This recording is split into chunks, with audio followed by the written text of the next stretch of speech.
So when people see me in a ribbon skirt, a lot of the times when people see anybody in a ribbon skirt, the first reaction is, you look like such a pretty Indian princess.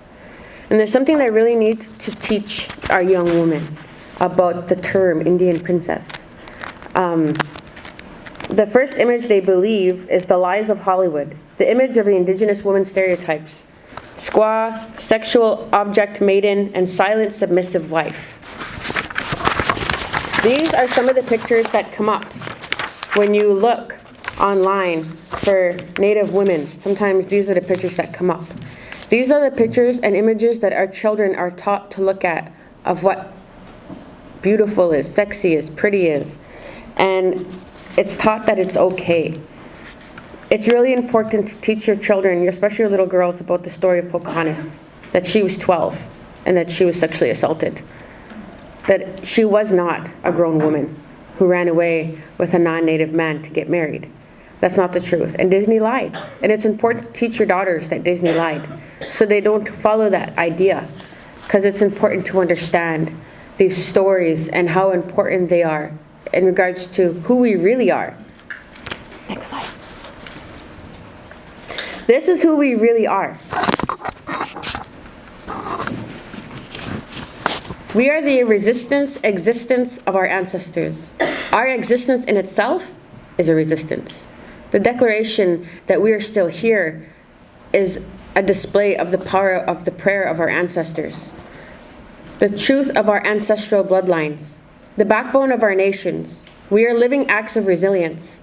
We are mothers, sisters, daughters, grandmothers, cousins, nieces, lodge keepers, bundle carriers, pipe carriers, hunters, medicine keepers, knowledge keepers, lawyers, doctors, social workers, etc. We are powerful.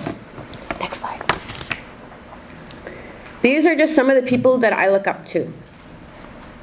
So sometimes when we think about Indian women, sometimes we get scared about the whole missing and murdered Indigenous women. All the women who are getting murdered, who are getting raped, who are going missing, but we always need to remember that we are still here. And the reasons we're still here is because we're getting educated, because we are sober, and we're doing good things with our lives. These are some of the people I look up to. Gracie Her Many Horses, the first picture. Chief of Police in Rosebud, Singantu Lakota. Mary Kim Titla, American publisher, Native American youth advocate, journalist, former TV reporter, and was a 2008 candidate for Arizona's 1st Congressional District. She's an enrolled member of the San Carlos Apache tribe. Sharon Acus, Doctorate of Indian Social Work, author, motivational speaker. And my little girl, this one down there. Soteria Rain Bear Tootoosis, grade 3, academic, beater, rock painter, reader, poet, singer, dancer, skirt maker. She's wearing the skirt that she made. She knows more Cree than me. And she's also a grandchild of a survivor of attempted genocide. She is here because the prayers of our grandmothers were strong and they were powerful. And that skirt she wears has a little flame on it and a heart with fire on it to signify Esqueo, to signify that she is the heart of our nation, to show her that power, and to create life, those things that are within her. Next slide.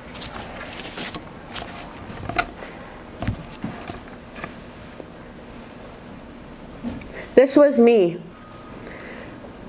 when I had long hair, when I wore ribbon skirts every single day for a few years. But almost 4 years, I wore ribbon skirts every single day. And something happened to me. I was sexually assaulted by a medicine man. And I was so afraid. I was so scared and I was scarred and I didn't know how to handle the situation. I didn't know if I could ever go to ceremony again. I didn't trust anybody anymore. And I didn't wear skirts anymore. I put them all away. I gave them all away. I gave all my quill work away, all my bead work away. I didn't go to ceremonies anymore and I was afraid. And now I'm done being angry. Now it's time to go and protect. Now it's time to share my story. Now it's time to teach what I've been given and take back those teachings. The teachings of the ribbon skirt, the teachings of quill work, the teachings of beadwork. The understandings of what a medicine man and a medicine woman or an elder is. Proper boundaries, protocols to be followed properly when people sober up and we send them to ceremony, to be careful of who you go to be careful of boundaries, to understand that we have the right to question anybody at any time, no matter who they are. And when you sober up and you start going to ceremonies, it's difficult sometimes to ask questions, but it's important to do so. And the skirt taught me that. Because to me, the skirt is protection. To me, a ribbon skirt is the reminder that when I'm in ceremony, no one is supposed to be allowed to touch me or say anything sexual towards me, or even come over to me and grab my side or touch my shoulder or any part of my body. And I know in a ceremony I would say, don't touch me, don't do that. So I wanted to take that mentality and take it with me on an everyday basis. So I wanted to bring it back, those teachings. And part of the healing that I had was poetry. One of the poems that I wrote is called We Will Begin Again. I ran into a publisher, his name is Jason Eaglespeaker, and he's going to help me publish a book. And I'm going to publish all these poems in there. This one is called We Will Begin Again. I wanted to find a way to tell you how to empower women, how to understand what an empowered woman looks like. The most powerful woman that came to mind had long black hair, wore buckskin hide, and carried the message of the sacred pipe. When I look around the room, I already know many of you do not understand who that woman may be. The image that is stained in your brain, designed to maintain a colonial image, you may think and see a different kind of lady. The image that may surface may be one of someone who is wearing a crown. Jewels, sparkling diamonds, rubies, and gold-plated wrists, feet, and fingers. When she walks into the room, rose petals fall before each step, butterflies dance around her, and when she leaves the room, the scent of beauty lingers. So it is a princess who stands before you with Disney details, dress, shoes, and crown. Pause, let that sink in. No, switch up the idea and let's begin again. Disney never understood a crown or what it means now to be solid, to be strong, to sing our song from our souls and our ancestors' long braids to the depth of our wombs. We will be strong to sing our song, and we will begin again. Let's change the perception from what we thought a true female heiress is about and how she behaves. I know one thing for sure is if my grandmothers, my ancestors, the buffalo hunters, and the counting coup hitters would turn over in their graves if I carried that image sane. We have to take into consideration that our little girls look up to Pocahontas, Tiger Lily, and Disney eats that right up. They want our little girls to walk around ignorant of history, proud to be silent, well-behaved, and destined to wait for a prince to find and fall in love. Well, I am not the Indian princess your childhood stories told you about. Don't tell me to be submissive and silent. My power cannot survive in doubt. As a woman who has to speak to you in the same tongue her ancestors were spoken to while being raped, I now speak to you in the same tongue, but not in forked, it is empowered, and I use it to state the same claim to understand my new saying, which is to remain the same Indian professional woman on her A game, educated and creating a powerful legacy with my same last name they gave me. Take me, I say, take me and use me to empower my people, empower them powerfully, no matter how powerful the choir sings at the church steeple, I will sing with them. As long as we are singing a song of learning to understand the power of resilience within, we will begin again. Wearing my quillwork and ribbon skirts, best believe I will come for you, and I will take my sisters back and still shoot first. I am not a victim. I am a powerful heart beating loud like a drum beating hit at the ceremony. I stand before you ready to fight, ready for a battle with pen in hand, sweetgrass in the other. I am here to free myself, to empower my sisters and my brothers. My self-determination cannot be determined by any sort of false sense of authority. The blood that runs through my veins helps me and speaks through me. I'm a resilient woman sent by my ancestors, Nakota, Sioux, Haudenosaunee, and Plains Cree. I come to you as a humbled servant, prepared to love and speak or do whatever Creator intended for me to do, to be here with my degree and my spirituality. I know the problem in front of me is never as big as the power behind me, and we will begin again. So with that saying, one is go, come on, let's go. One is go, come on, let's go. One is go, come on, let's go.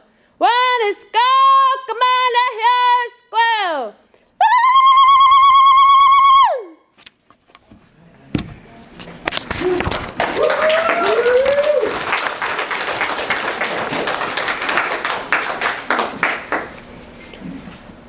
So when I present myself before you in my ribbon skirt, it's not to say that I'm here to say I'm better than anyone.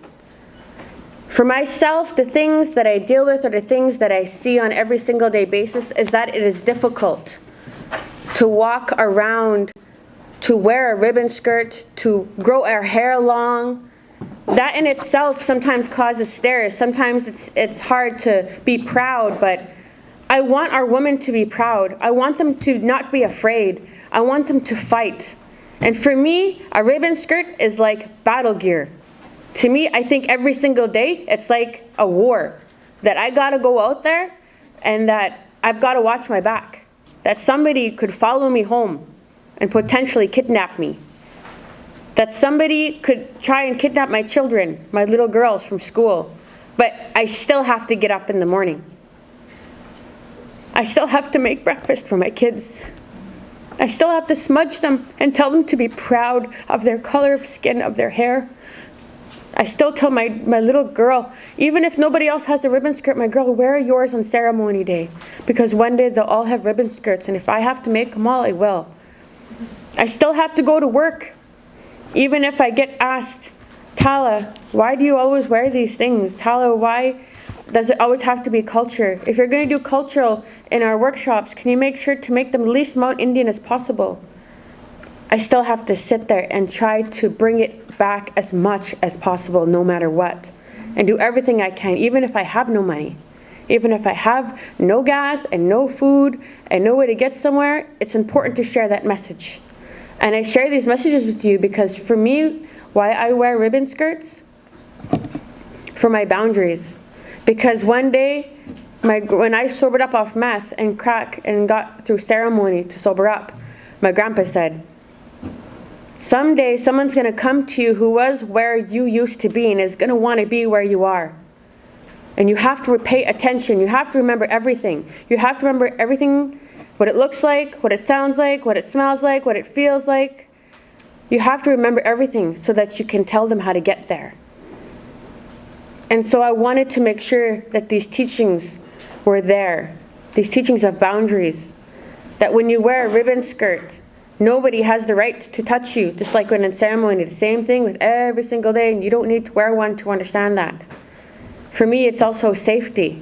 When I wear a skirt, I always feel safe. I feel beautiful, and I feel like my grandmothers are always walking with me.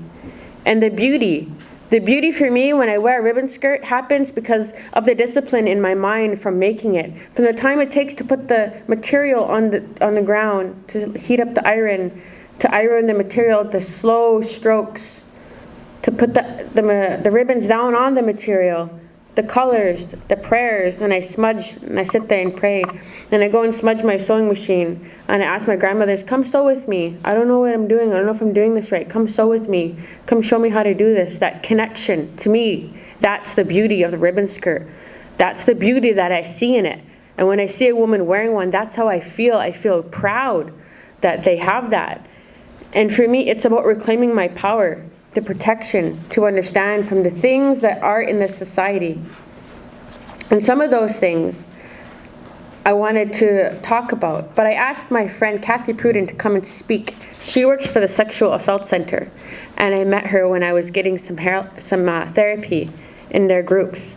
And I put up a few pictures in the PowerPoint that she can go through, that should explain these things, because when it comes to ceremony and ribbon skirts, there is a lot of colonial concepts, a lot of residential school colonization, assimilation, idealisms that come through and try to shame people into not coming to ceremony or into thinking they're not spiritual enough to be there. And to me, that's not right.